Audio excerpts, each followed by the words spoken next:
प्रभारी होंगे शामिल। चुनाव प्रभारी सह प्रभारी करेंगे शिरकत। सभी मंत्री बीजेपी विधायक रहेंगे मौजूद। जीते हुए सांसदों का होगा सम्मान समारोह। तो आपको बता दें, जीते हुए सांसदों का सम्मान समारोह होगा जिसमें सीएम, चुनाव प्रभारी सभी शिरकत करेंगे।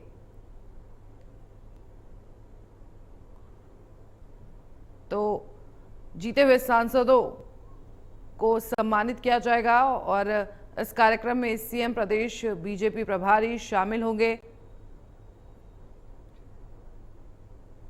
लोकसभा चुनाव में मनमाफिक रिजल्ट न आने के चलते अब बीजेपी कुछ बड़ा करने वाली है और रोहतक में बीजेपी के तमाम बड़े नेता इकट्ठा हो रहे हैं। हालांकि जो हरियाणा के प्रभारी है वह केंद्रीय मंत्री धर्मेंद्र प्रधान का स्वागत समारोह है, उसके बहाने रोहतक में बड़ा कार्यक्रम किया जाएगा जिसमें मुख्यमंत्री से लेकर तमाम जो 5 सांसद हैं वो यहाँ पर मौजूद होंगे। इस पर ज्यादा चर्चा के लिए हमारे साथ मीडिया प्रभारी शमशेर जी। सर, कार्यक्रम बड़ा होने वाला है, तमाम जो जितने भी बड़े नेता हैं हम ये कह सकते हैं कि पूरी कैबिनेट रोहतक में होगी, कोई खास वजह? देखिए, जिस प्रकार से अभी हम लोकसभा चुनाव से आगे बढ़े हैं, माननीय प्रधानमंत्री जी ने तीसरी बार इस देश के प्रधानमंत्री के रूप में मोदी जी ने शपथ ली है और उन्होंने अपनी कैबिनेट तैयार की है। और मैं मोदी जी का धन्यवाद भी करता हूं कि हरियाणा के जो 5 सांसद बने हैं उनमें 3 सांसदों को अपनी कैबिनेट में लिया है। इसके लिए मैं मोदी जी का धन्यवाद भी करता हूं। और भारतीय जनता पार्टी तुरंत प्रभाव से मंथन चिंतन करके अपने चुनाव मोड में आ गई है। भारतीय जनता पार्टी वैसे भी हमेशा चुनाव के लिए तैयार रहती है। अभी जो आगामी हरियाणा के विधानसभा के जो चुनाव हैं उसकी रूपरेखा तैयार करने के लिए, जैसे हमारी केंद्रीय नेतृत्व ने आदरणीय धर्मेंद्र प्रधान जी जो हमारे कैबिनेट मंत्री हैं उनको कार्यभार दिया है हरियाणा का प्रभारी के रूप में। उनके साथ विप्लव देव जी हमारे जो त्रिपुरा के पूर्व मुख्यमंत्री हैं वो भी उनके साथ में सहयोगी के रूप में रहेंगे। मुख्यमंत्री नायब सिंह सैनी आ रहे हैं, पूर्व मुख्यमंत्री मनोहर लाल खट्टर आ रहे हैं, जो इंद्रजीत हैं, कृष्णपाल गुर्जर हैं, सभी यहाँ आ रहे हैं। क्या रोहतक में इकट्ठा होने का कोई खास मकसद है? देखिए, रोहतक हमारा प्रदेश कार्यालय है, जो प्रदेश का मुख्यालय है रोहतक है। और किसी भी पार्टी का जहाँ मुख्यालय होता है शुरुआत वहीं से होती है। हम कोई भी कार्यक्रम करते हैं वो रोहतक से शुरुआत करते हैं। इसमें हमें जो हमारे मंत्रिमंडल में जो शामिल हुए हैं माननीय मनोहर लाल जी, इंद्रजीत जी और कृष्णपाल गुर्जर जी, उनका भी और उनके साथ साथ नवीन जिंदल जी का और धर्मेंद्र जी का भी यहाँ हम भव्य स्वागत करेंगे।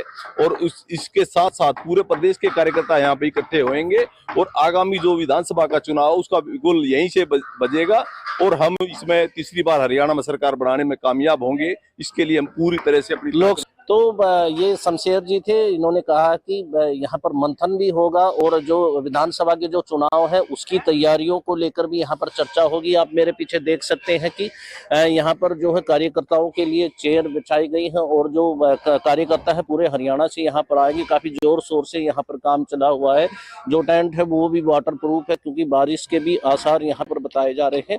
इसके अलावा यदि हम बात करें तो हालांकि उनका स्वागत समारोह है, लेकिन इस स्वागत समारोह के बहाने कहीं ना कहीं जो कार्यकर्ता है उनकी नब्ज टटोलने की कोशिश यहाँ पर की जाएगी।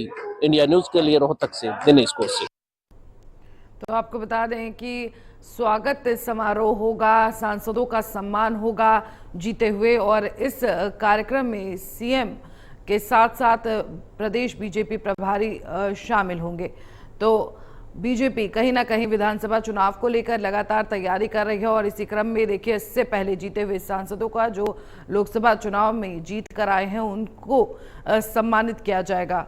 और इसमें जो है कार्यक्रम में मंत्री शामिल होंगे और जो है सीएम शामिल होंगे, बीजेपी प्रभारी शामिल होंगे। और इसी खबर पर ज्यादा जानकारी के लिए हमारे संवाददाता दिनेश कौशिक जुड़ गए हैं। दिनेश जी, क्या अपडेट है इसको लेकर? देखिए, जिस तरह से सम्मानित किया जाएगा जीते हुए सांसदों का, बीजेपी कहीं ना कहीं बड़ी तैयारी में नजर आ रही है। तो देखिए, बीजेपी हमेशा से ये कहती आई है कि उनके हर वक्त चुनाव चलते रहते हैं और हर वक्त जो 24 घंटे हैं वो चुनाव मोड में रहते हैं। उसी कड़ी में बीजेपी ने अब कुछ देर जरूर कर दी थी, लेकिन देर आए दुरुस्त आए और आज से ये कह सकते हैं कि विधानसभा की तैयारियां शुरू हो गई है। तमाम हरियाणा के जो बीजेपी के जो कार्यकर्ता हैं वो रोहतक में बुलाए हैं और उनसे फीडबैक लिया जाएगा। आखिर वजह क्या रही, जिस तरह से 5 सीटें गंवाई हैं 2019 की बात करें तो 2019 में मुख्यमंत्री मनोहर लाल खट्टर के नेतृत्व में 10 की 10 लोकसभा सीटों पर बीजेपी ने अपना कब्जा किया था, लेकिन इस बार 5 सीटें लूज कर दी हैं, जिसका खामियाना बीजेपी को भुगतना भी पड़ेगा और इस पर मंथन करने की भी जरूरत है। ऐसी ही कड़ी में आज जो है बीजेपी के जो बड़े नेता है और 5 जो सांसद है वो यहाँ पर आ रहे हैं। बहाना जो है उनके सम्मान का है, उनको सम्मानित करने का है, लेकिन कहीं ना कहीं जो कार्यकर्ता है उनकी नब्ज यहाँ पर टटोली जाएगी। आखिर कार्यकर्ता में नाराजगी किस बात को लेकर है और जो तमाम जो बीजेपी के नेता है वो कार्यकर्ताओं की नाराजगी को दूर करने की कोशिश करेंगे। हालांकि 10 बजे का कार्यक्रम रखा गया है, लेकिन माना जा रहा है कि 12 बजे तक जो है कार्यक्रम की शुरुआत होगी। सभी तैयारियां जो है पूरी कर ली गई है। पिछले 4 दिनों से बीजेपी के जो प्रदेश कार्यालय है उसके बाहर टेंट लगाया जा रहा है और तमाम बड़े नेता समय समय पर आकर जो है निरीक्षण कर रहे हैं। तो कहीं ना कहीं ये है। और रोहतक की बात करें तो आखिर रोहतक में ही जो बीजेपी के जो बड़े नेता हैं वो डेरा क्यों जमाए हुए हैं, क्योंकि 2019 की बात करें तो 2019 में रोहतक लोकसभा सीट से सभी सीटें बीजेपी ने विधानसभा।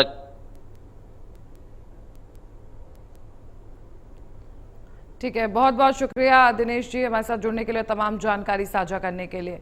तो आपको बता दें बीजेपी अब लगातार मंथन कर रही है। जिस तरह से लोकसभा चुनाव के नतीजे आए वहीं अब विधानसभा चुनाव को लेकर भी अब तैयारियां तेज हो गई हैं बीजेपी द्वारा।